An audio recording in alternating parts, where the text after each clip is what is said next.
Chers amis, vous voici encore présent pour vous présenter le schéma de la carte de commande de régulateur de température. Donc, puisque j'ai déjà réalisé le schéma de la carte de commande, je vais vous présenter directement les différents composants que j'ai utilisés. Donc, voici le schéma de la carte de commande sur le logiciel Protogis Professionnel. Donc, je vais vous présenter les différents composants que j'ai utilisés et leur mode de fonctionnement. Donc, voici en premier le PIC, qui est un microcontrôleur appartenant à la famille microchip. Le PIC 16F877 est un composant que j'utilise souvent pour commander plusieurs composants, c'est-à-dire que plusieurs éléments. Donc, c'est grâce à son nombre de pins très important, c'est-à-dire qu'il a plusieurs pins. C'est grâce à son nombre de pins important que je l'utilise souvent pour commander les différents composants qui constituent la carte. Donc, ici, près du PIC, j'ai un oscillateur externe qui permet au PIC d'osciller à une fréquence bien déterminée, c'est-à-dire de respecter l'heure, le fonctionnement de toutes les étapes. Donc, l'oscillateur externe permet au PIC d'osciller à une fréquence bien déterminée et est constitué de capacités et de quartz. Le quartz est un composant très utilisé au niveau des oscillateurs. Ici, j'ai l'afficheur LCD qui nous permet de visualiser tout le mode de fonctionnement de la carte. Et ici, près de l'afficheur LCD, j'ai un potentiomètre, c'est-à-dire une résistance variable qui permet de varier la luminosité du LCD. Ici, j'ai les LED témoins qui permet de témoigner tout le fonctionnement de la carte. Et ici, j'ai le reset qui est constitué de diodes de résistance, de boutons poussoirs et de capacité. Ce petit schéma permet de remettre à zéro le PIC quand il y a un défaut. Ici, j'ai deux moteurs commandés par des transistors. Ces deux moteurs, je les ai utilisés ici pour remplacer le chauffage et le climatiseur. Ici, j'ai le bouton poussoir, c'est-à-dire que le bouton d'alimentation qui permet de commander la carte. Si il est actif, la carte fonctionne. S'il est inactif, la carte ne fonctionne pas. Ici, j'ai le LM35 qui est un régulateur qui est un capteur de température. Donc, c'est grâce à ce capteur de température que le PIC commande les deux moteurs là, c'est-à-dire le chauffage et le climatiseur. Si le capteur capte la température ambiante du milieu, cette température est transmise au niveau du PIC 16F877 qui à son tour va commander tous les autres composants qui sont connectés à lui grâce à ce signal capté par le LM35. Donc, chers amis, voici en bref tous les éléments, les composants qui constituent la carte de commande. Donc, on va passer à la simulation pour voir comment cette carte fonctionne, c'est-à-dire que comment la carte de commande commande tout, comment le chauffage et le climatiseur. Donc, pour faire fonctionner cette carte, on a besoin d'un programme bien déterminé qui permet de commander tous les éléments, les composants connectés au PIC. Donc, nous tous nous savons qu'un microcontrôleur sans programme est un composant sans aucune valeur.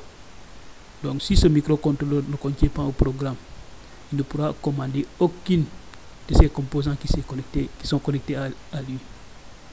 Donc, pour le faire fonctionner, on doit le programmer, puisqu'il contient une mémoire qui permet de stocker un programme et d'exécuter ce programme. Donc, on va mettre un programme au niveau du PIC pour pouvoir le faire fonctionner. Donc, je m'excuse de ne pas vous montrer le programme que j'ai déjà réalisé. Donc, puisqu'on veut faire la simulation pour voir comment ça va fonctionner, donc on met le programme au niveau du PIC 16F877. Voici le programme, on le charge au niveau du PIC. Donc, une fois le programme chargé, on peut passer à la simulation. Donc, pour faire la simulation au niveau du logiciel Protogis Professionnel, on appuie sur ce bouton play. Donc, la simulation commence. Puisque le bouton poussoir de l'alimentation est inactif, au niveau de la LCD, il affiche carte régulateur de température et aussi touba électronique Kelkhadim. Il affiche carte de régulateur de température pour 2 secondes. Après, il affiche carte touba électronique Kelkhadim pour 2 secondes. Donc, si ce bouton poussoir est actif, Si le bouton poussoir est actif, là, la carte de commande commence à fonctionner. Ça dit qu'il commence à commander les deux moteurs, c'est-à-dire le climatiseur et le chauffage. Ici, puisqu'on a trois modes de fonctionnement, le mode chauffage, c'est-à-dire que température basse, le mode climatiseur, c'est-à-dire température élevée, et si la température est stable, comment ça va fonctionner aussi. Donc, on va commencer en premier. Si la température est basse, c'est-à-dire que la température est comprise entre 0 degré et 20 degrés Celsius. Si le capteur LM35 capte une température comprise entre 0 degré et 20 degrés Celsius, au niveau de l'afficheur LCD, il affiche le mode de fonctionnement. C'est-à-dire que mode de fonctionnement qui est le mode chauffage. Puisque la température est basse, on a besoin d'un chauffage pour régler la température. Donc le chauffage fonctionne. La température est de 13 degrés comprise entre 0 et 20 et le chauffage fonctionne. La LED orange s'allume indiquant qu'on est en mode chauffage. Et si la température du milieu ambiant varie, c'est-à-dire que si la température varie jusqu'à plus de 20 degrés Celsius, il affiche au niveau de l'afficheur LCD température stable. Si maintenant la température est stable, aucune des deux modes de fonctionnement là réagit, c'est-à-dire que le chauffage et le climatiseur s'éteint. Pourquoi? Il s'éteint parce que la température est stable, il fait beau temps. Si la température est stable et qu'il fait beau temps, on n'a pas besoin d'un climatiseur ni d'un chauffage pour régler la température. La température est déjà réglée naturellement. Donc au niveau de LED, la LED vert s'allume, indiquant qu'on est à un moment stable, c'est-à-dire qu'à un moment où il fait beau temps.